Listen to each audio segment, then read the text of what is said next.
I originally wanted to shoot this video and zero in on expectations for people getting their 8A certification. And as I started talking to more and more of my clients, I was like, look, this is bigger than just the 8A certification. This is, regardless of which one you're going after, whether it's WSB, 8A, STVUSB, you could fill in the blank with the other ones that are in there. Or even if it's your GSA schedule or anything like that, I want to help set some expectations for you. So, number one, a lot of those certifications, in fact, all of them, really depend on your write up. That's a really big thing. But then once your write up and your entire packet gets submitted over to the government, there's somebody that has to review those. Now, when they're going through that review process, guess what they're going to do a lot of? They're going to have a lot of questions. So they're going to come back to you and say, hey, I've got a question about these three things. Hey, I didn't see this particular document attached. Hey, we need this document or that document. And look, I'll be honest with you, I've actually seen situations, too many to count, where we had submitted everything. And they said, hey, you didn't submit these three things. Don't know why, don't know where the things were, and we just resubmitted them. Oh, thank you, that's all we need for now. So, expectation number one, when you submit all your stuff, expect for the government to come back and ask for questions, clarifications, all that kind of thing. They're going to do that. That does not mean your application has been rejected.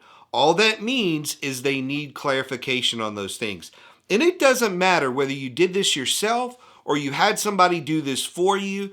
The government always has questions. I ran some numbers last year and it said something wild, like out of the 13,000 applications that were submitted, I think like 12,000 were not kicked back, but they had clarifying questions that they asked. So literally, like somewhere in the neighborhood of 85 to 90% of all of these get clarifying questions asked.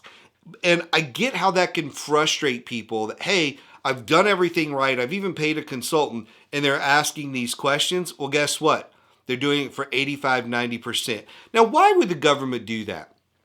Now, look, here's one of my theories. I can't prove this, but if you look at the last 10 years, there have been more cases of small businesses with certifications that have done some shady things and the government has paid the price publicly.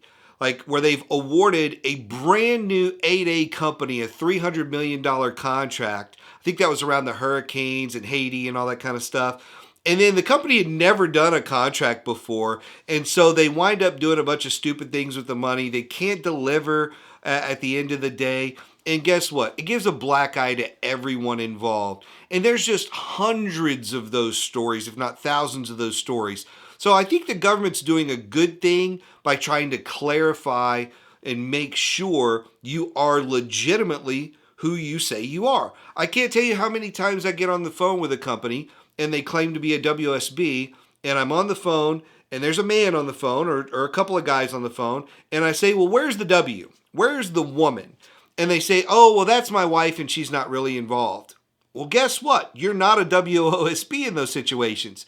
So the government is trying to prevent a lot of those things from happening. And I think they're just kind of tightening the reins, and we all feel that.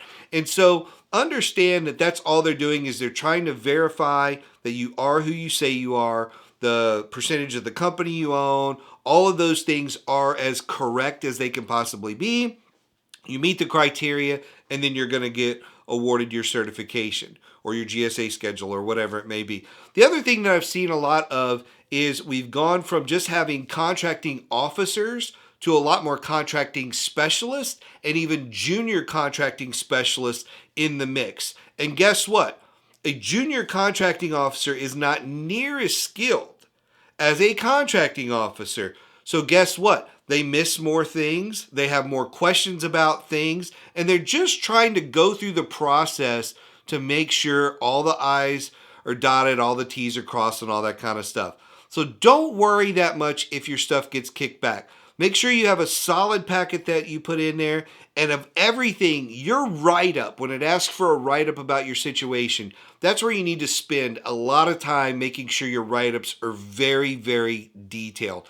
And if you do that, you'll get through this process. There's very few of these applications that are ever rejected outright. So just respond timely to the government and you'll get through this. It's just a process. I guarantee you'll get through it. If you have any questions about this, please let me know. I'd be happy to answer any questions you have, and I'll see you next time.